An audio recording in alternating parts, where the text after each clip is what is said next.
नमस्कार, स्वस्थ जीवन कार्यक्रमको आजको श्रृंखलामा तपाईलाई स्वागत छ। यो कार्यक्रम एनटिभी प्लसका साथै एनटिभी कोहलपुर र एनटिभी इटहरीबाट पनि हेर्न सक्नुहुनेछ। नेपालको संविधानले स्वास्थ्य सम्बन्धी हकलाई नागरिकको मौलिक हकका रूपमा प्रत्याभूत गरेको छ। स्वास्थ्यमा नागरिकको सुलभ पहुँच तथा गुणस्तरीय उपचारबाट आम मानिसको निरोगी हुन पाउने हक सुनिश्चित गरी स्वस्थ जनशक्ति मार्फत समाज र देशलाई समृद्ध बनाउन सकिन्छ। स्वास्थ्य सेवामा आम नागरिकको पहुँच वृद्धि गर्न भएका प्रयासहरूका साथै हरेक व्यक्तिले आफ्नो स्वस्थ जीवनका लागि अवलम्बन गर्नुपर्ने उपायहरूबारे हामीले यो कार्यक्रममा चर्चा गर्नेछौं। अब लागौं आजका विषयवस्तुतर्फ।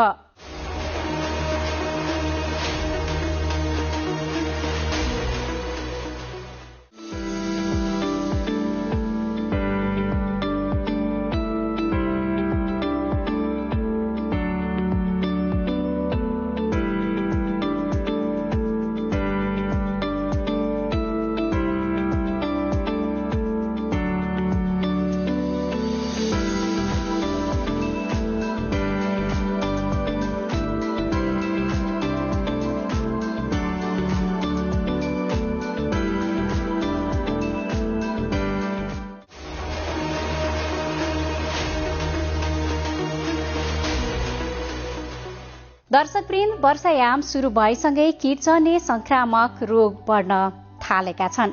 एपिडेमियोलोजी तथा रोग नियन्त्रण महाशाखाका अनुसार अहिले malaria, kala azar, dengue, influenza, scrub typhus लगायतको जोखिम छ। नेपालमा गर्मी, प्री मनसुन र मनसुनमा यस्ता रोगहरू देखिने गर्दछन्। पेटसँग सम्बन्धित रोग दूषित पानी, खाना र सरसफाइका कारण फैलने गर्दछन्। वर्षायाममा हुने रोगको जोखिमबारे आज हामीले कार्यक्रममा चर्चा गर्नेछौं। आज हामीले चर्चा गर्ने अर्को विषय हो रगत सम्बन्धी रोगहरू। केही वर्ष अघि रगत सम्बन्धी रोगहरूको नेपालमा उपचार हुने गरेको थिएन, तर अहिले बोन म्यारो ट्रान्सप्लान्ट लगायत रगत सम्बन्धी धेरै रोगहरूको उपचार सम्भव छ। रगतमा देखिने रोगहरू, यसको लक्षण र उपचारबारे स्वास्थ्य संवाद प्रस्तुत गर्नेछौं। कसरी स्वस्थ हुने भन्ने बारे विज्ञको सुझाव पनि प्रस्तुत गर्नेछौं। सुरुमा विशेष रिपोर्ट।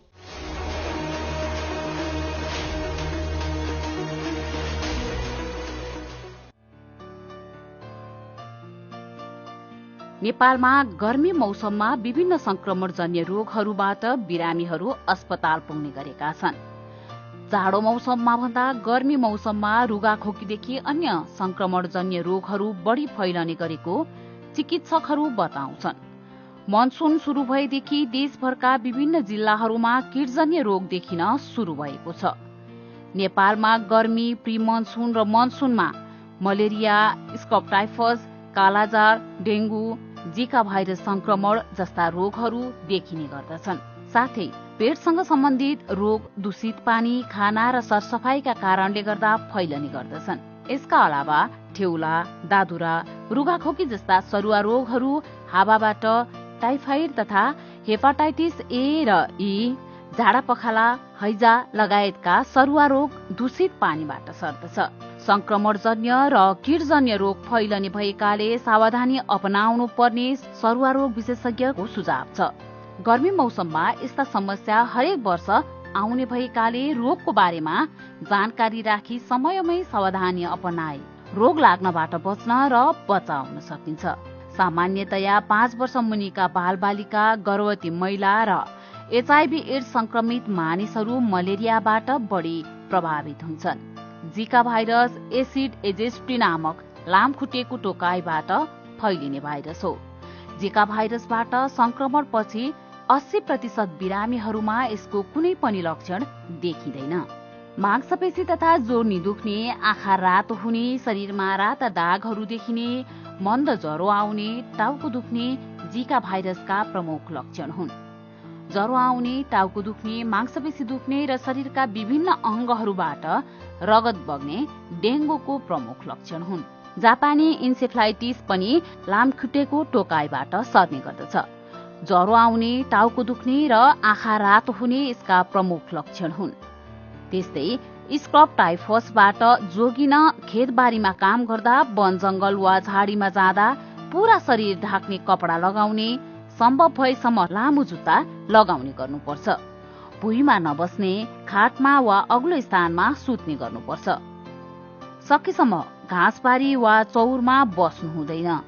मौसमी फ्लूबाट जोगिन खोक्दा वा हाच्छिउ गर्दा रुमाल या कुमले मुख छोप्ने, सरसफाईमा ध्यान दिने, झोलिलो खानेकुराहरू धेरै खाने गर्नुपर्छ। डेंगू, मलेरिया जस्ता रोगबाट बच्न लामखुट्टेको टोकाइबाट जोगिनु नै उत्तम उपाय हो। झ्याल ढोकामा जाली लगाई बन्द राख्ने, शरीर ढाकिने गरी कपडा लगाउने, झुलभित्र सुत्ने गर्नुपर्छ। त्यस्तै स्क्रब टाइफसबाट जोगिन खेतबारीमा काम गर्दा, वन जंगल वा झाडीमा जाँदा पूरा शरीर ढाक्ने कपडा लगाउने, सम्भव भएसम्म लामो जुत्ता लगाउने गर्नुपर्छ। भुइँमा नबस्ने, खाटमा वा अग्लो स्थानमा सुत्ने गर्नुपर्छ। सकेसम्म घाँसबारी वा चौरमा बस्नु हुँदैन। मौसमी फ्लूबाट जोगिन खोक्दा वा हाच्छिउ गर्दा रुमाल या कुमले मुख छोप्ने, सरसफाईमा ध्यान दिने, झोलिलो खानेकुराहरू धेरै खाने गर्नुपर्छ।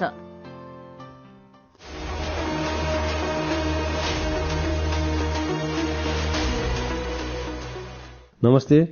मुटु रोगको कुरा गर्दाखेरि नेपालमा अरू देशमा जस्तै लगभग 20% मान्छेमा कुनै न कुनै मुटु रोगहरू देखिएको छ। त्यसमा जन्मजात मुटु रोग, त्यसमा सामान्यदेखि जटिलसम्मका मुटु रोगहरू छन्। त्यस्तै गरी तपाईँ उच्च रक्तचाप नेपालीमा अरू देशमा जस्तै लगभग देखिन थालिसकेका छ। त्यसपछि गएर र्युमाटिक हार्ट डिजिजको अवस्था, जुनलाई हामी बाथ मुटु रोग भन्छौँ, त्यो पनि नेपालमा भयावह अवस्था छ। हामीले अपरेसन गर्ने सबभन्दा धेरै बिरामी भनेकै मुटु बाथ रोगको बिरामीहरू हो। त्यसपछि इस्केमिक हार्ट डिजिज अथवा जसले चाहिँ कालान्तरमा हार्ट एट्याक गराउन सक्छ, त्यो पनि बिरामीहरू नेपालमा छन्। त्यसले गर्दाखेरि हामी सबै मुटु रोगहरूबाट कसरी जोगिन सकिन्छ त भन्दा, एउटा चाहिँ बच्चा जन्मिँदा बित्तिकै उसमा मुटु रोग छ कि छैन भनेर एउटा स्क्रिनिङ गर्नु पर्यो। त्यसमा चाहिँ बच्चामा केही गरी हातको औँलाहरू, खुट्टाको औँलाहरू, ओठहरू निलो देखिन्छ, राम्रोसँग दुध चुस्न सक्दैन, राम्रोसँग खाना खान सक्दैन, उसको उमेर अनुसारको तौल बढ्दैन, धेरै रुवाखोकी लागिरहन्छ भने चाहिँ त्यो चाहिँ एउटा मुटु रोगको लक्षण हुनसक्छ। त्यस्तै गरी 5 देखि 15 वर्ष उमेरको बच्चाहरूमा टन्सिलाइटिस बढी हुने, रुवाखोकी बढी लाग्ने छ भने त्यो पनि बाथ मुटु रोगको लक्षणहरू हुनसक्छ। त्यस्तो छ भने मुटु रोग विशेषज्ञसँग सम्पर्क गर्नु पर्यो। त्यसपछि गएर तपाईँको इस्केमिक हार्ट डिजिज, जसले कालान्तरमा हार्ट एट्याक गराउन सक्छ, त्यस्तोमा चाहिँ विशेष गरी उच्च रक्तचाप भएको मान्छे, कोलेस्ट्रोल हाई भएको मान्छे, त्यसपछि गएर तपाईँको सुगर राम्रोसँग कन्ट्रोल नभएको मान्छेहरूमा त्यो रोग लाग्न सक्ने भएको हुनाले यदि त्यो छ भने तपाईँहरूले पनि त्यही अनुसार मुटु रोग विशेषज्ञसँग सल्लाह लिएर त्यो सबै कुराहरूलाई कन्ट्रोलमा राख्नु पर्यो। र मुटु रोग लाग्नबाट जोगिनको लागि नियमित शारीरिक व्यायाम, त्यो भनेको 30 मिनट जति कम्तीमा दिनमा चाहिँ कुनै न कुनै कसरत भनौँ न, त्यो चाहिँ दौडिने पनि हुनसक्छ, स्विमिङ हुनसक्छ, डान्स हुनसक्छ, वाटेभर, त्यो चाहिँ मजाले पसिना आउने गरी, श्वास हुने गरी, मुटुको धड्कन आफूलाई फिल हुने गरी चाहिँ एक्सर्साइज गर्नु पर्यो। त्यसपछि चाहिँ हाम्रो अनहेल्दी लाइफस्टाइललाई चाहिँ चेन्ज गर्नु पर्यो। त्यो भनेको धुम्रपान, मद्यपान गर्नु भएन। त्यसपछि शरीरमा कोलेस्ट्रोल र सुगरको मात्रालाई राम्रोसँग कन्ट्रोल गर्नु पर्यो, शरीरको तौललाई कन्ट्रोल गर्नु पर्यो, आफू फिट हुने प्रयास गर्नु पर्यो सकेसम्म। त्यसपछि गएर तपाईँको राति धेरै लामो समयसम्म नसुत्ने, 2-3 बजेसम्म कुनै न कुनै काम गर्ने, त्यो पनि अनहेल्दी लाइफस्टाइल हो। त्यसलाई पनि हामीले मिनिमाइज गर्नु पर्यो। त्यसपछि तपाईँको हामीले हाम्रो खानामा बोसोजन्य, चिल्लोजन्य खानाहरू कम गर्ने, कार्बोहाइड्रेट कम गर्ने, त्यो भनेको भात, आलु, गुलियोहरू कम गर्नु पर्यो। र विशेष गरी चाहिँ हाम्रो चाहिँ तनावयुक्त जुन जीवनशैली छ नि अहिले पछिल्लो समयमा, स्ट्रेसफुल लाइफ, त्यसलाई चाहिँ कम गर्न सकियो भने हामी धेरै हदसम्म मुटु रोगबाट जोगिन सक्छौँ र आफूलाई चाहिँ सुरक्षित राख्न सक्छौँ।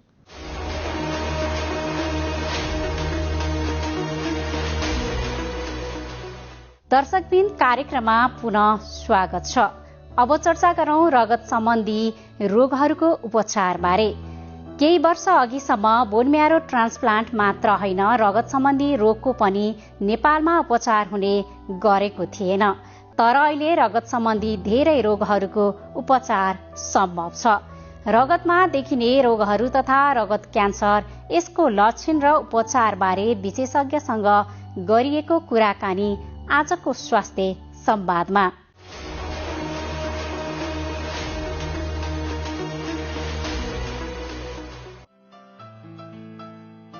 केही वर्ष अघिसम्म रगत सम्बन्धी धेरै रोगहरूको नेपालमा उपचार हुने गरेको थिएन। तर अहिले बोन म्यारो ट्रान्सप्लान्ट लगायत रगत सम्बन्धी धेरै रोगहरूको उपचार सम्भव छ। हामी उपचारकै लागि विदेश जानुपर्ने बाध्यता हटेको छ। अहिले विश्वमा हुने सबै हेमाटोलोजी सम्बन्धी प्रत्यारोपण नेपाली अस्पतालमै सम्भव छ। नेपालमा रगतको समस्या मध्ये एक्युट ल्युकेमिया सबैभन्दा धेरै देखिएको समस्या हो। WBC एकदमै बढी वा कम भएपछि यो समस्या देखिन्छ। बिरामीको शरीरमा गाँठागुठी आउने, किन्नुको समस्या, हड्डी दुख्ने जस्ता समस्या, अत्याधिक मात्रामा रगत बगेमा, शरीरको धेरै ठाउँमा नीलो डाम भएमा रगत सम्बन्धी रोग लागेको हुन सक्छ। रगतमा देखिने रोगहरू तथा यसको लक्षण र उपचार बारे रक्तरोग विशेषज्ञ डाक्टर नीरज कुमार सिंहसँग हामीले संवाद गरेका छौं। रगत सम्बन्धीले चाहिँ हामीले जेनरल भाषामा या हामीले मेडिकल टर्ममा भन्दाखेरि चाहिँ हेमाटोलोजिकल डिसअर्डर भन्छ। रक्तरोगहरू हुन्छन्। अब रक्तरोगमा चाहिँ साधारण रोगदेखि लिएर हाम्रो ब्लड क्यान्सर या हामीले चाहिँ भन्दाखेरि चाहिँ रगतै उत्पादन, शरीरमा रगतै उत्पादन नहुने विभिन्न अवस्थाहरू हुन्छन्। अब यसमा चाहिँ रगत भनेको हामीले सबैले बुझेकै कुरा छ। रगत भनेको हाम्रो शरीरको एउटा चाहिँ ट्रान्सपोर्ट सिस्टम हो। रगतले चाहिँ शरीरको हरेक सेल्सहरूमा हरेकमा चाहिँ रगत पुग्छन्। त्यो पुग्ने कारण एउटा चाहिँ रगतमा चाहिँ विभिन्न तत्त्वहरू हुन्छन्। ब्लडका सेल्सहरू हुन्छन्, ब्लडमा चाहिँ तरल पदार्थ जस्तै प्लाज्माहरू हुन्छन्। यो सबैको आफ्नै शरीरमा चाहिँ विभिन्न फङ्सन्सहरू हुन्छन्, कामहरू हुन्छन्। सो एउटा फङ्सन भनेको ट्रान्सपोर्ट सिस्टम, शरीरको चाहिँ नि राम्रो तत्त्व डिफ्रेन्ट ठाउँमा पुर्याउने, नराम्रो तत्त्व त्यो ठाउँबाट लिएर अर्को ठाउँमा एलिमिनेट गर्ने एउटा हुन्छन्। अर्को सबभन्दा भनेको चाहिँ रगतले चाहिँ हाम्रो शरीरको चाहिँ अक्सिजनेसन सिस्टमहरू चाहिँ विभिन्न ठाउँमा पुर्याउने काम गर्छन्। अर्को भनेको रोग प्रतिरोधक क्षमताहरू चाहिँ सबै चाहिँ रगतकै विभिन्न सेल्सहरूबाट भन्छ। सो हाम्रो शरीरको जति पनि इम्युन सिस्टमहरू डेभलप हुन्छ यो सबै चाहिँ ब्लडकै पार्टहरूबाट चाहिँ डेभलप भएको हुन्छन्। सो यो सबै समस्याहरूमा चाहिँ केही न केही समस्याहरू समस्याहरू आयो भने चाहिँ विभिन्न प्रकारका रगत रोगहरू हुन्छन्। साधारण रूपमा वर्गीकरण गर्दाखेरि उनी कुनै hard and fast classification system छैन कि यति नै गर्ने हो, यही नै गर्ने हो भनेर। तर हामीले जेनरली दुई भागमा चाहिँ यसलाई डिभाइड गरेर हुन्छ, बेनाइन डिसअर्डर, मेलिग्नेन्ट डिसअर्डर। त्यो भनेको चाहिँ मेलिग्नेन्ट डिसअर्डर भनेको ब्लड क्यान्सर्सहरू भयो, जो चाहिँ हामी हेमाटोलोजिकल मेलिग्नेन्सी भन्छौँ। त्यस्तै बेनाइन डिसअर्डर भनेको नन क्यान्सर चिजहरू चाहिँ हुन्छन्। अब यसमा जेनरल हेमाटोलोजी, हेमाटो अङ्कोलोजी यस्तो कुराहरू हुन्छन्। अब यसको सबभन्दा प्रमुख भनेको रक्त अल्पता, जसलाई हामी एनिमिया भन्छौँ, रगत उत्पादन नहुने अप्लास्टिक एनिमिया भन्छौँ, रगतका कुनै विशेष प्रकारका सेल्सहरू कम हुने, बढी हुने या सेल्सहरू नराम्रो हुने, यिनीहरू नै कुराहरूले चाहिँ विभिन्न रगत रोगहरू चाहिँ बनाउने काम गर्छ। हजुर, एउटा डाक्टर साहब एकदम बेसिक कुरा, जस्तै हाम्रो शरीरमा कति रगत हुन्छ जेनरल एकदम हेल्दी मान्छेको शरीरमा? अब हेल्दी मान्छेको शरीरमा हाम्रो चाहिँ के हुन्छ नि, एराउन्ड 5 लिटर जति हामीले रगत भन्छौँ। रगत ब्लडको जुन हामीले स्टिम सेल भन्छौँ, जहाँबाट चाहिँ रगत उत्पादन हुन्छ, यो एउटा चाहिँ स्पेसल सेल्स हो। यो सेल्सले चाहिँ जिन्दगीभरि चाहिँ टर्नओभर गरिरहेको हुन्छ। हरेक आवश्यकतामा हरेक सेकेन्ड नै विभिन्न सेलहरू उत्पादन हुन्छ। उत्पादन भएका रगतका विभिन्न सेलहरू एउटा सर्टेन टाइम पछि चाहिँ आफै डिस्ट्रोय हुन्छन्, आफै मर्छन्। सो एउटा चाहिँ स्टिम सेल जुन भन्छौँ, स्टिम सेलबाट नै यो सबै कुराहरू चाहिँ डेभलप हुन्छ। हजुर, जस्तै अब यो रगतको त आयु हुन्छ भन्छन् होइन, कति हुन्छ जेनरली रगत जन्मिँदै मर्दै गर्दाको आयु कति हुन्छ? अब रगतको विभिन्न सेल्सहरूको अनुसारकै आयु फरक हुन्छन्। जस्तै हाम्रो रेड सेलको आयु फरक हुन्छन्, व्हाइट सेलमा चाहिँ डिफ्रेन्ट तत्त्वहरू हुन्छन्, यिनीहरूको चाहिँ आयु फरक हुन्छन्, प्लेटलेट्स रगतको आयु फरक हुन्छन्। सो रगतको आयु भनेर हामीले डाइरेक्ट भन्दैनौँ कि हरेक सेल्सको आफ्नै आयु हुन्छ। जस्ट जेनरली मैले सोध्न खोजेको एउटा आशय के पनि थियो भने, जस्तै यो ब्लड डोनेट गर्दाखेरि चाहिँ 3 महिना पछि मात्रै गर्न मिल्छ भनेर हामी जेनरली एकदम ले म्यानले भन्दाखेरि चाहिँ हामी चाहिँ के भन्छौँ भनेदेखि यो ब्लडको आयु 3 महिना हुन्छ भन्छौँ, सर्टेन सेलरको आयु चाहिँ 3 महिना हुने हो। यो चाहिँ नि रेड ब्लड सेल जुन हामीले चाहिँ नि रेड ब्लड सेल भन्छौँ नि, जसले चाहिँ शरीरको अक्सिजन चाहिँ एक नम्बर अक्सिजनको ट्रान्सपोर्ट सिस्टम गर्छ र त्यसको आफ्नै विभिन्न हुन्छ। त्यसको लाइफ चाहिँ हामीले चाहिँ जेनरली 120 डेजसम्म हुन्छ भन्छौँ, तर 0 देखि 120 त्यो बन्ने बित्तिकै पनि मर्छन् र 120 दिनसम्म पनि भन्छन्। सो त्यसमा चाहिँ हामीले 3 महिनामा रगत दिनुपर्छ, त्यसै हामीले महिलाहरूमा चाहिँ 4 महिनामा रगत दिनुपर्छ, पुरुषहरूमा चाहिँ हरेक 3-3 महिनामा रगत दिनुपर्छ। त्यो भनेको त्यो सेल्सहरू चाहिँ मेच्योर भएर उत्पादन गर्न भन्छ। हजुर, महिलाहरूको चाहिँ 4 महिना किन?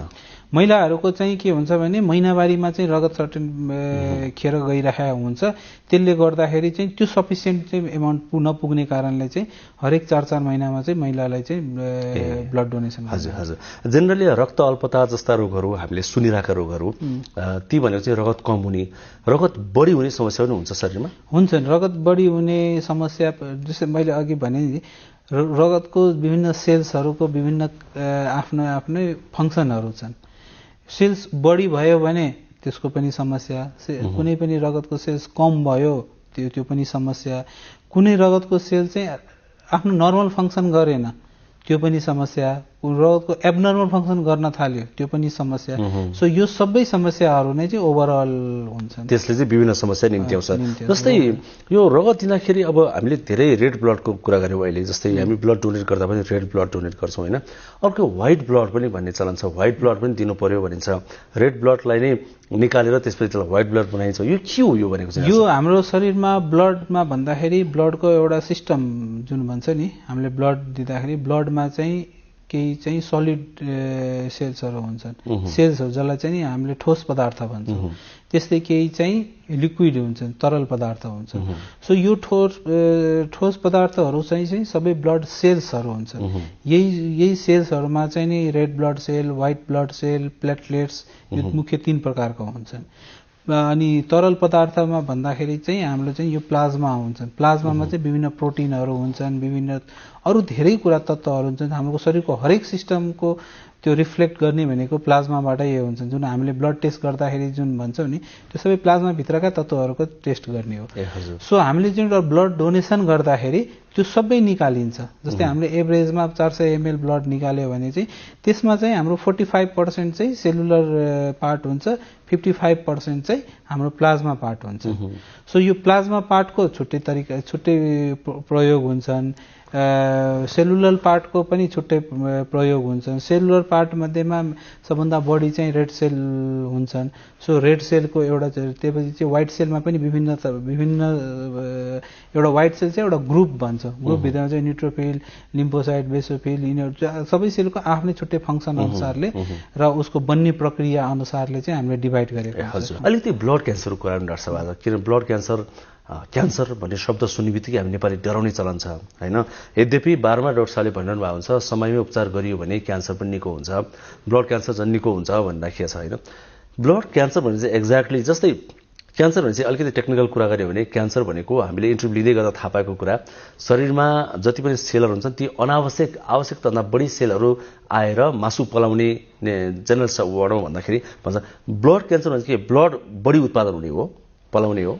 अब राम्रो क्वेसन गर्नुभयो। अहिलेको हामीले सिनेरियो नै यस्तो छ कि क्यान्सर सुन्ने बित्तिकै मान्छे डराउने हुन्छ।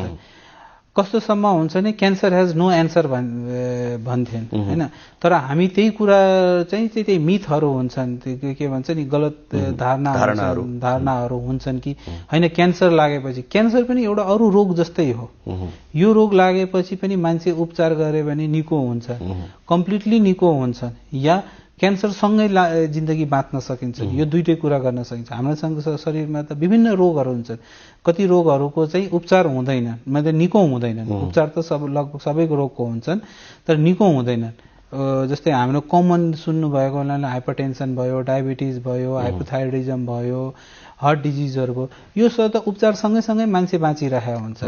त्यस्तै पनि एउटा तरिकाले हुन्छ नि, क्यान्सरसँगै लाग्यो भने मान्छे बाँचिरहेका हुन्छन्, क्यान्सर सँगै बाँचिरहेको हुन्छ। केही क्यान्सर हुन्छ कि उपचार गर्यो भने पूर्ण निको हुन्छ। सो क्यान्सर लाग्दैमा चाहिँ डराउनु पर्ने चाहिँ कुनै पनि आवश्यकता छैन, किनभने सबै उमेर समूह अनुसार सबै क्यान्सरको उपचार छन्। उपचारका पद्धतिहरू फरक फरक हुन्छन्, उपचारका निको गर्ने तरिका फरक फरक हुन्छन्। सो क्यान्सर शब्ददेखि चाहिँ हामी भन्छौँ कि क्यान्सर शब्द भनेको तपाईँ अरू रोग जस्तै एउटा शब्दलाई चाहिँ लिनुहोस्, त्यसलाई सामान्य रूपमा लिनुहोस्। अब रोग त कुनै पनि सामान्य हामी भन्न सक्दैनौँ, तर अरू रोग जस्तै गरेर लिनुहोस्। ब्लड क्यान्सर भन्नाले चाहिँ के हुन्छ भने हाम्रो शरीरमा क्यान्सरलाई चाहिँ हामीले दुई तरिकाले साधारणतः वर्गीकरण गरेका हुन्छ। एउटा चाहिँ सलिड ट्युमर्स, एउटा चाहिँ हेमाटोलोजिकल मेलिग्नेन्सी। सलिड ट्युमर भनेको शरीरको अरू तपाईँले भन्नुभयो जस्तै सेलहरू नियन्त्रण भएर कहीँ मास बनाउने, जम्मा हुने या हुने हुन्छ। ब्लड क्यान्सरमा के हुन्छ नि, ब्लड सेल्सहरूको जति हुन्छ नि, जति पनि प्रकारका ब्लड सेल्सहरू हुन्छ नि, आइदर त्यो अनियन्त्रित भएर धेरै हुने या त्यो ब्लड सेलहरूको चाहिँ एब्नर्मल फङ्सनहरू गर्न थाल्ने, या ब्लड सेलहरूको चाहिँ उत्पादन त्यो क्यान्सरस कन्डिसनले गर्दाखेरि उत्पादन कम हुन थाल्ने भनेर। सो नर्मल भन्दा एब्नर्मल हुन चाहिँ क्यान्सर जस्तो के भन्छ नि एब्नर्मल फङ्सन गर्नेलाई चाहिँ हामीले साधारणतः ब्लड क्यान्सर भन्छौँ। अब त्यो भनेको चाहिँ के हुन्छ, जस्तै यहाँले भन्नु कि कुनै चाहिँ अनियन्त्रित हुने, कुनै बढी पनि हुने, त्यो भनेको के रगतको मात्रा बढी हुने हो कि रगत बढी चाहिँ त्यसले फङ्सन आवश्यकता बढी गर्ने हो कि के हो त्यो भनेको चाहिँ? होइन, रगत बढी हुने भन्दाखेरि पनि रगतका जुन विभिन्न सेल्सहरू हुन्छ नि, विभिन्न जुन हामीले सेल्सहरू भन्छ, त्यो सेल्सहरूको चाहिँ एब्नर्मल बिहेभ गर्नु, डेभलप हुनु या एब्नर्मल बिहेभ गर्नु, या त्यो सेल्सहरूले चाहिँ राम्रो फङ्सन नगर्न सकेर शरीरको अरू सिस्टमहरूलाई चाहिँ असर गर्नु, यिनीहरू नै हुन्छ नि क्यान्सरका। क्यान्सर आफैले एउटा ठाउँमा कुनै पनि क्यान्सर कुनै ठाउँमा एउटा क्यान्सर भयो भने त्यो ग्रोथ आफैले चाहिँ जुन समस्या नगराएसम्म चाहिँ त्यो क्यान्सर हुँदैनन् होइन। त्यो समस्या हुन थालेपछि द्याट इज अ क्यान्सर। मलाई ब्लड क्यान्सर भयो कि या हुँदैछ कि भन्ने कुरा कसरी थाहा पाउने, लक्षण के हुन्छ त्यसको? अब ब्लड क्यान्सर भनेको एउटा ठुलो टर्म हुन्छ, त्यहाँभित्र चाहिँ अनगिनत प्रकारका सेल्स अनुसारको फङ्सन हुन्छ। एक त हामीले साधारणता एकदम सिम्पल भाषामा भन्दाखेरि एउटा ब्लड क्यान्सर हुन्छ तुरुन्तै बिगार्ने, जसलाई चाहिँ हामीले एक्युट ल्युकेमिया भन्छौँ होइन, एक्युट क्यान्सर्सहरू, एक्युट ब्लड क्यान्सर्सहरू भन्छ। एउटा चाहिँ बिस्तारै बिस्तारै बिस्तारै बिस्तारै गरेर लामो समयसम्म वर्षौँ वर्ष पनि रहेर बिगार्ने काम गर्छ। तिनीहरूलाई चाहिँ क्रोनिक भन्छौँ, दीर्घ क्यान्सर, दीर्घ रोग क्यान्सरहरू, अरू दीर्घ रोग जस्तै गरेर हुन्छ। यो अनुसारले चाहिँ के भन्छ नि असर गर्ने, कम्प्लिकेसन गराउने कुराहरू चाहिँ हुन्छन्।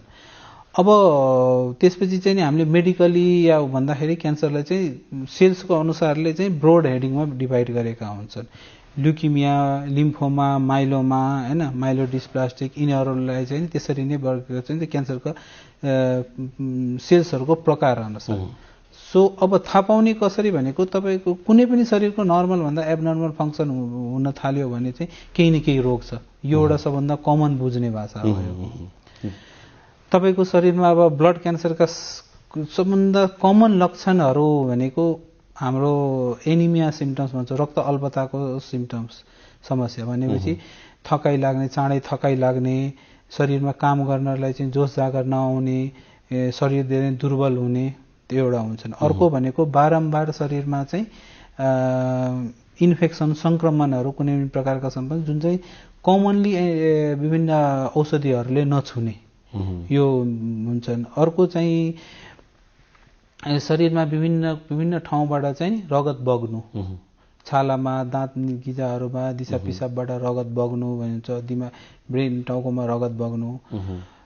त्यसपछि केही गाँठोहरू हामीले लिम्फ नोड, कुनै पनि गाँठोहरू, एबनर्मल गाँठोहरू होइन, शरीरको कुनै पनि भागमा देखियो, साधारणतः घाँटीमा, काखीमा, हाम्रो ग्रोइन्सहरूमा होइन गाँठोहरू देखियो। शरीरको त्यसपछि चाहिँ वेटहरू घट्दै जानु, खाना रुचि नहुने, यिनीहरू चाहिँ कमन सिम्टम्स। त्यसपछि चाहिँ हामीले कुनै पनि अब रुटिन टेस्ट गर्दाखेरि त्यसमा एबनर्मल देखिनु, या हाम्रो शरीरको विभिन्न अङ्गहरू जस्तै स्प्लिन, लिभरहरू, फियो कलेजोहरू सुन्निनु, यिनीहरू चाहिँ मुख्यतः ब्रोड हेडिङका क्यान्सरका लक्षणहरू हुन्। त्यस्तो भयो भने चाहिँ चेकअप गर्न गइहाल्नु पर्यो। चेकअप मैले त भने नि तपाईँको शरीरमा नर्मल भन्दा केही पनि एबनर्मल लाग्यो भने तपाईँलाई केही एबनर्मालिटी छ। त्यो एबनर्मालिटीहरूलाई चाहिँ हेर्दै जायो भने कुनै कुनै रोग देखिन्छ।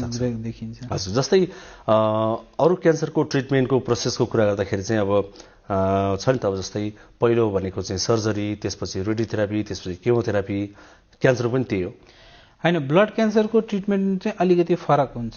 ब्लड क्यान्सर चाहिँ सर्वप्रथम त बुझ्नुपर्ने के हुन्छ नि, almost all blood cancer are curable. Curable भनेको पुरै निको हुने होइन। इफ निको हुन सकिएन भने पनि त्यो क्यान्सरलेसँग चाहिँ बाँच्न सकिन्छ। सो धेरै जसो चाहिँ पूर्ण निको हुन्छ, पूर्ण ठिक हुन्छ। ठिक गर्ने मोडालिटिजहरू चाहिँ साधारणतः हामीले कति ब्लड क्यान्सरहरूलाई चाहिँ ट्रिटमेन्ट गर्नु पनि पर्दैन, किनभने चाहिँ त्यही सँगसँगै क्रोनिक कति क्यान्सरलाई चाहिँ ट्रिटमेन्ट गर्नु पर्दैन। कति क्यान्सरहरूलाई चाहिँ ट्रिटमेन्ट गर्नुपर्ने हुन्छ। ट्रिटमेन्ट गर्ने भनेको यसमा चाहिँ दुई तरिकाले ट्रिटमेन्ट हुन्छन्। एउटा चाहिँ आइदर किमोथेरापी दिन्छौँ, जुन चाहिँ क्यान्सरलाई कन्ट्रोल गर्ने विभिन्न विशेष प्रकारको जुन औषधि हुन्छ तिनीहरूलाई किमोथेरापी दिन्छौँ। और आइदर चाहिँ बोन मेरो ट्रान्सप्लान्ट गर्ने हुन्छन्।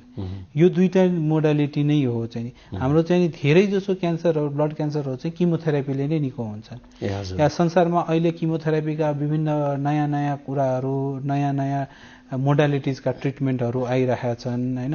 कति चाहिँ जेनेटिक क्यान्सर विभिन्न सेल्सहरूलाई नै चाहिँ जेनेटिकली मोडिफाई गरेर ट्रिटमेन्टहरू पनि आइरहेका छन्। सो औषधि या बोन मेरो ट्रान्सप्लान्ट, यही बोन मेरो ट्रान्सप्लान्ट भन्ने टर्म्स आयो।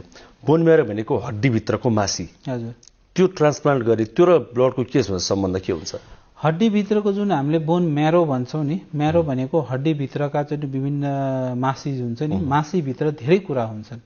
धेरै कुरा मध्येमा चाहिँ के हुन्छ भने जुन हाम्रो रगत उत्पादन गर्ने प्रमुख सेल या सुरुवाती सेल जुन भन्छ नि, स्टिम सेल चाहिँ बोन म्यारो भित्र नै बसेको हुन्छ। सो बोन म्यारो ट्रान्सप्लान्ट भन्दाखेरि पनि चाहिँ हामीले म्यारोलाई ट्रान्सप्लान्ट गर्ने होइन कि जुन हाम्रो जुन स्टिम सेल जसले चाहिँ उत्पादन गर्छ नि, त्यो उत्पादनलाई चाहिँ नि फेर्ने हो, ट्रान्सप्लान्ट गर्ने हो।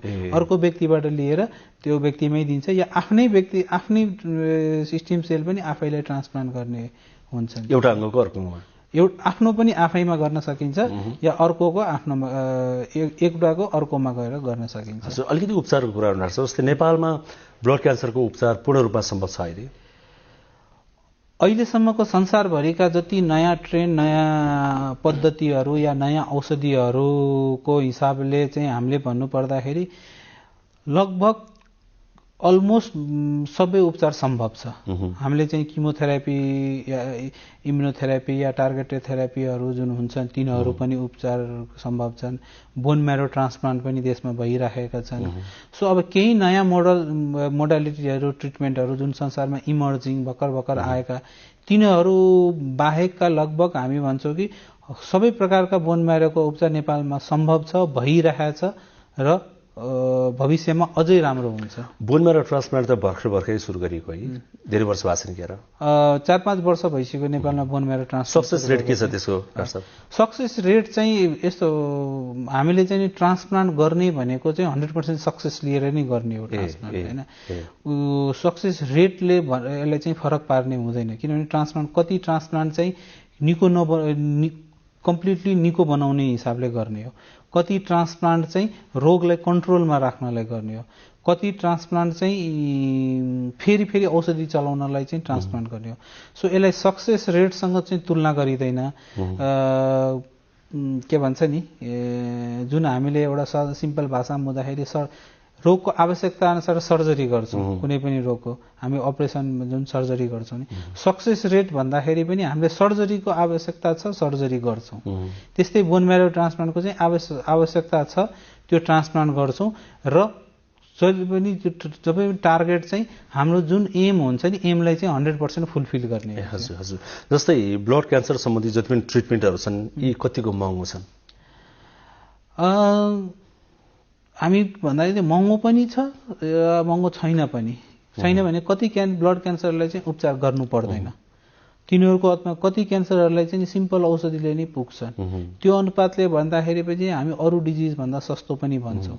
केही ब्लड क्यान्सरहरू चाहिँ उपचार चाहिँ खर्चिलो नै छन्, धेरै निको हुने टाइपको ब्लड क्यान्सरहरू जति हुन्छ नि तिनीहरूको उपचारहरू चाहिँ खर्चिलो नै छन्।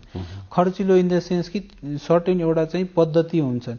जस्तै हामीले चाहिँ आइसोलेट गरेर राख्नुपर्ने भने उसलाई चाहिँ एक्लै गरेर सङ्क्रमणबाट बचाउनु पर्ने त्यो सिस्टम जुन बनाउने त्यो सिस्टम खर्चिलो हुन्छन्।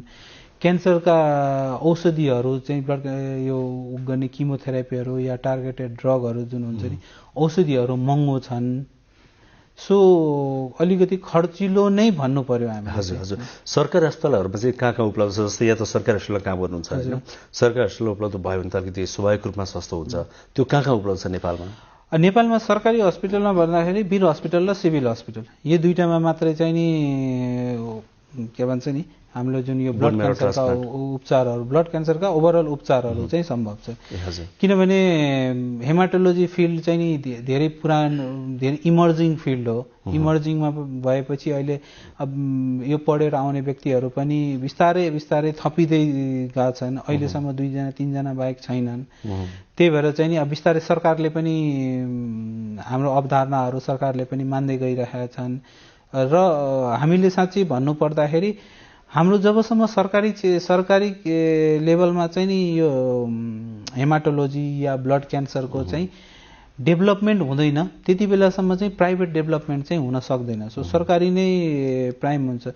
सरकारीमै डेभलप नभएको कारणले गर्दाखेरि प्राइभेट पनि त्यो अनुसारले चाहिँ आँट्न सकेको छैन। र यो सबै कारणले गर्दाखेरि हाम्रो बिरामीहरू चाहिँ ब्लड क्यान्सरका बिरामीहरू चाहिँ विदेशिनु परेका छन्, मतलब विदेशमा उपचार गर्नु परेका छन्, जुन चाहिँ हाम्रो देशमा उपचार गर्नुभन्दा 10औं गुणा महँगो पर्छ। एकदम महँगो पर्छ। हजुर, आशा गरौँ त्यो दिन पनि आउला। जस्तै अब रोग भन्ने कुरा त कसैले चाहेर हुँदैन, लाग्दैन होइन। फेरि यो क्यान्सर त अब यो गर्यो भने लाग्ने भन्ने त्यस्तो प्रपरली पनि त्यस्तो छैन क्या। यसको कारणहरू केही छ र डाक्टर साहब? यस्तो हामीले अब नर्मली क्यान्सरलाई चाहिँ हामीले के भन्छौँ भने नर्मल हेल्दी लाइफस्टाइल भयो भने क्यान्सरबाट चाहिँ जोगिन सकिन्छ या क्यान्सर चाँडै लाग्दैन। क्यान्सर लाग्ने उमेर समूह चाहिँ हामीले प्रिभेन्सन गर्न सक्छौँ। हाम्रो नर्मल इन्भाइरोमेन्टल फ्याक्टर भयो, हाम्रो केही खानपिनको हेबिट्सहरू भयो होइन। जस्तै इन्भाइरोमेन्टल त हामीले सबैले बुझेका छौँ, एक्सपोजरहरू विभिन्न एक्सपोजरहरू, हाम्रो खानपिनमा चाहिँ विभिन्न के भन्छ नि यो केमिकल्सहरू मिक्स भएकोले गर्दाखेरि पछिल्लो समयमा त्यसपछि चाहिँ हाम्रो प्रमुख भनेको एउटा चाहिँ नि स्मोकिङ हेबिट भयो, विभिन्न अल्कोहल हेबिट भयो। त्यसपछि चाहिँ हाम्रो खानालाई चाहिँ विभिन्न विशेष तरिकाले बनाउने जुन स्मोक फुड्सहरू भयो, तिनीहरू चाहिँ कमन कन्डिसन हो। ब्लड क्यान्सर चाहिँ यसले नै हुन्छ भनेर अहिलेसम्म प्रमाणित भइसकेका छैनन्। ब्लड क्यान्सर चाहिँ धेरै जसो चाहिँ कुनै पनि प्रिसिपिटेटिङ फ्याक्टरहरू चाहिँ खासै देखिएका प्रमाणित छैनन्, प्रमाणितै छैनन्, तर केही कारणले चाहिँ बढाउन सक्छन् भन्ने हुन्छन् बेसिक कुराहरू चाहिँ। यसको सबभन्दा प्रमुख कारण नै चाहिँ आफ्नै शरीरका जुन हाम्रो चाहिँ नि जेनेटिक सिस्टम हुन्छ नि, जेनेटिक सिस्टममा चाहिँ खराबी आउने, त्यो खराबीले नै ब्लड क्यान्सर चाहिँ डेभलपमेन्ट हुन्छ। हजुर हजुर, मैले यो जोडेको किनभने ब्लड क्यान्सर भएको व्यक्तिले अब क्यान्सर हुँदैमा ट्रिटमेन्ट हुँदैन भन्ने होइन, आत्तिनु पर्दैन भन्दा हामीले सुरुवातमै भन्यौँ होइन। ब्लड क्यान्सर भएका व्यक्तिहरूले चाहिँ कस्तो जीवनशैली अपनाउने, उहाँले कसरी आफूलाई स्वस्थ राख्ने, खुसी राख्ने, कसरी फलोअप गर्ने, त्यो पनि अलिकति भनिदिनुहोस् न। एउटा चाहिँ ब्लड क्यान्सर चाहिँ बिरामीलाई चाहिँ physical health and mental health सबभन्दा प्रमुख नै भनेको मेन्टल हेल्थ। तपाईँ कन्फिडेन्ट, आफूमा कन्फिडेन्ट आत्मविश्वास राख्नु पर्यो, स्वस्थ माइन्ड राख्नु पर्यो। स्वस्थ माइन्डले नै स्वस्थ शरीर दिन्छ। स्वस्थ माइन्ड राख्नुभयो, आफूमा कन्फिडेन्ट राख्नुभयो र यो धारणा बनाएर राख्नुभयो भने क्यान्सरै त हो नि, क्यान्सर हो होइन कि क्यान्सरै त हो नि, यो त आउँछ जान्छन्, एउटा विकार हो, विकार हटेर जान्छ, विकारलाई उपचार गर्यो भने त्यो विकार जान्छन्। त्यो कन्फिडेन्ट नै सबभन्दा ठुलो हो मेन्टल हेल्थ। बाँकी चाहिँ नि हाम्रो नर्मल खानपिनमा चाहिँ हाम्रो जुन एउटा नर्मल खानपिन हुन्छ, कुनै स्पेसिफिक खानु एक्स्ट्रा खानु पनि पर्ने, एक्स्ट्रा बार्नु पनि पर्दैन। यो चाहिँ क्यान्सरको लागि चाहिँ सबभन्दा राम्रो कुरा चाहिँ यही हो कि हाम्रो खानापिना चाहिँ कुनै स्पेसल हुँदैन। नर्मल हामीले जुन डेली हेबिटमा खानेकुराहरू खाइरहेछौँ त्यही खानेकुराले सफा स्वस्थ स्वच्छ गरेर खानुभयो भने चाहिँ पुग्छ।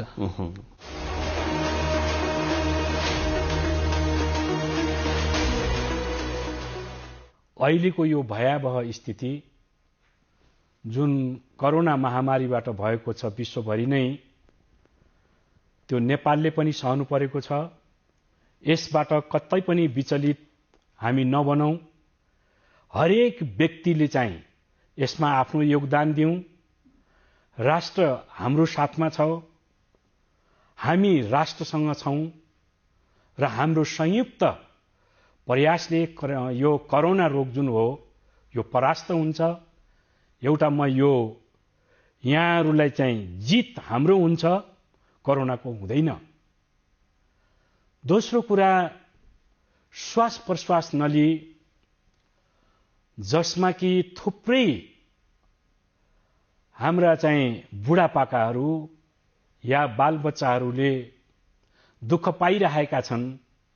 यस्तो बेलामा चाहिँ अहिलेको चिसोको मौसममा न्यानो लुगा लगाउने, न्यानो चीजहरू चाहिँ खाने, सकेसम्म हामी चिसोबाट बचौं र सकेसम्म हामीले चाहिँ आफ्नो स्वास्थ्यको लागि ध्यान दिनको लागि जनचेतना जो विशेष गरेर स्वास्थ्यसँग सम्बन्धित छ यो विषयमा हामीले जानकारी राखौं। अर्को कुरा, म राष्ट्रलाई चाहिँ निवेदन गर्न चाहन्छु, विनम्र रूपमा चाहिँ नेपालमा जुन स्वास्थ्यको अवस्था छ अहिले हामी अभावमा बसेका छौं। तर यो अभावलाई हामीले नै नेपालीले नै यो हटाउनु पर्छ। यसको लागि चाहिँ स्वस्थ जीवनले मात्रै स्वस्थ राष्ट्रको निर्माण गर्न सक्छ। यस विषयमा छुट्याइएको रकम कम्तीमा पनि 10% जति स्वास्थ्यको लागि छुट्याइयोस् र तदनुसार चाहिँ स्थानीय सरकार, प्रदेश सरकार, संघीय सरकारमा यसको संरचना बनोस् र अहिलेसम्म पनि अन्योलको अवस्थामा स्वास्थ्य रहेको हुनाले हाम्रो चाहिँ ध्यान त्यति पुग्न सकेको छैन। यसमा राष्ट्रको चिन्तन, यस राष्ट्रमा बसेका हाम्रा चाहिँ अनुभवी जुन डाक्टर साहबहरू अथवा वैज्ञानिकहरू, विद्वानहरू चाहिँ छन्, उहाँहरूको परामर्श लिएर अगाडि बढ्नु नै उचित होला जस्तो मलाई लाग्छ। यो मैले अपिल गरेको हो सम्पूर्ण नेपालीमा। यो गरेको खण्डमा डेफिनेटली हाम्रो चाहिँ स्वस्थ जीवन भन्ने नारा चाहिँ यथार्थमा चाहिँ आउन सक्छ। अन्यथा हामीले फोहोरी भएर बस्यौं अथवा यो फोहोरको डुङ्गुरलाई चाहिँ हटाउन सकेनौं भने यसबाट हुन सक्ने परिणाम हामी सबैले एकैसाथ भोग्नुपर्ने चाहिँ छ। नमस्ते, म डाक्टर अनिशा तिवारी, कलेजो प्रत्यारोपण शल्य चिकित्सक। आज म हजुरहरूलाई कलेजो बचाउनलाई के गर्नुपर्छ भन्ने बारेमा छोटो जानकारी दिँदैछु। हाम्रो कलेजोलाई चाहिँ स्वस्थ राख्नलाई र यसलाई रोगबाट बचाउनको लागि चाहिँ मेन केही कुराहरू हामीले ध्यान दिनुपर्छ। एक नम्बर भनेको चाहिँ रक्सी या अमलजन्य पदार्थहरूको सेवन बिल्कुलै नगर्ने। दोस्रो भनेको चाहिँ हामीले चाहिँ खानपिनमा एकदम ध्यान दिने, जस्तो धेरै चिल्लो कुराहरू नखाने, रातो मासुको चाहिँ थोरै मात्रै खाने र कहिलेकाहीँ मात्रै खाने, सकेसम्म अभोइड नै गर्ने, चिल्लो कुराहरू धेरै नखाने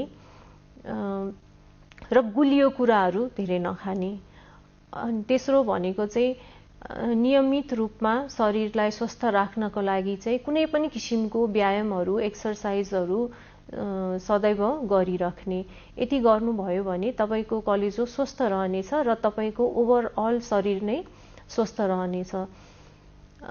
र हामीले कलेजोको बिग्रेको जस्तो सिम्पटमहरू केही देखिएमा, जस्तै जन्डिस हुने, पेट फुल्ने, हात खुट्टा सुन्निने, अनि निन्द्रा लागे जस्तो हुने, थाकेको जस्तो हुने, त्यस्तो छ भने चाहिँ तुरुन्तै कलेजो विशेषज्ञलाई सम्पर्क गरी चेक जाँच गर्ने।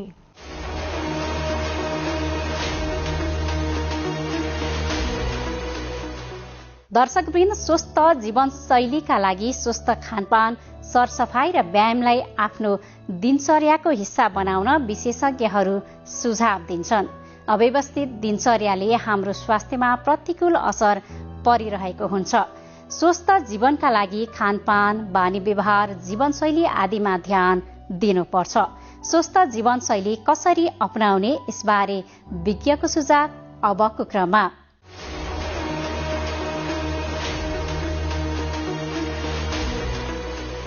जीवनमा थुप्रै कुराहरू एकदमै महत्त्वपूर्ण हुन्छ। जस्तै कुनै बच्चाले स्कुल राख्नु पर्यो भने अभिभावकको लागि चुनौती छ। राम्रो स्कुल कुन छ, राम्रो पढेन भने पछि दुःख पाउँछ, राम्रो ठाउँमा छान्नुपर्छ भनेर कति डिस्कसन भइरहेको हुन्छ। त्यसरी शारीरिक हिसाबले पनि फिटनेसको लागि धेरै कुराहरू क्लब, जिमदेखि लिएर सबै कुराका सल्लाह भइरहेको हुन्छन्। त्यसै गरिकन मन शान्त भएर, खुसी भएर, आफ्नो काममा लगनशील भएर कसरी काम गर्न सक्छु पनि ठुलो कुरा हो। र यसको मुख्य बाधक रूपमा चाहिँ कहिलेकाहीँ मानसिक रोग आइपुग्छ। जब मनै शान्त हुन्न, हरेक सानो कुराहरू जुन अरूको लागि एकदम सजिलो हुनसक्छ त्यसमा डराइरहेको हुन्छु। भोलिका सानो कुरामा चिन्तित भएर कसरी गर्ने भन्ने आत्तिरहेको हुन्छु। आफ्ना 2-3 यस्ता लतहरूबाट त्रसित भइरहेको हुन्छु कि यो छोड्न सकिरहेको छुइनँ, यसले मलाई गाह्रो बनाइरहेछ भने हुन्छु। भनेपछि त्यसलाई पहिचान गर्ने, सल्लाह गर्ने, त्यसको बारेमा बुझ्ने र मद्दत किन नलिने भन्ने कुरा हो। किनभने त्यसले हाम्रो जीवनको क्वालिटी वा भनौँ न एउटा यसमा चाहिँ धेरै फरक पार्छ। र त्यसमा मुख्य रूपले चाहिँ मानसिक रोगमा आउने चाहिँ डिप्रेसन जस्तै मन सधैँ दुःखी भइराख्ने, केही कुरामा खुसी महसुस नहुने, कन्फिडेन्सको कमी, सबै नेगेटिभ मात्र राख्ने, जबकि त्यस्तो अवस्था छैन। आत्तिने रोग जस्तै फ्युचरप्रति जहिले पनि डर भइराख्ने, एक्जाम फेल हुन्छु कि करियरमा केही गर्न सक्दिनँ कि भनेर जहिले पनि त्रसित भइराख्ने।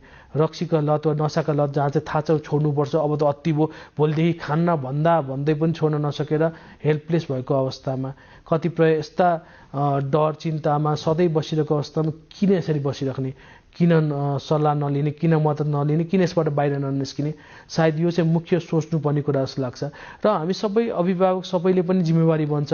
पहिलाभन्दा परिवर्तन देखियो भने, के अप्ठ्यारो देखियो भने किन उसित कुरा नगर्ने, किन उसित सल्लाह नगर्ने। कहिलेकाहीँ तपाईँका साना मद्दतले पनि धेरै फरक पर्छ। र होइन भने किन विशेषज्ञ गएर उपचार नगराउने, यो पनि इम्पोर्टेन्ट कुरा हुन्छ। र अन्तिममा म के भन्न चाहन्छु भने जसरी खुट्टा भाँचिन्छ, चोट लाग्छ, उपचार गर्नुपर्छ, ठुलो प्लास्टर लगाउँछौँ, त्यसै गरिकन मन भाँचिन्छ, कहिलेकाहीँ मनका रोग हुन्छ, कहिलेकाहीँ चाहँदा पोजिटिभ सोच्छु भन्दा पनि सकिँदैन भने यसलाई यस्तो ठुलो गम्भीर एकदम ठुलो भूत जस्तो किन बनाउने। यो पनि एउटा सानो रोग हुनसक्छ। यसलाई मजाले उपचार गरेर जीवन सजिलो हुनसक्छ। त्यसैले म चाहिँ भन्छु यसको बारेमा कुरा गरौँ, सल्लाह गरौँ र आवश्यकता अनुसार उपचार गरौँ।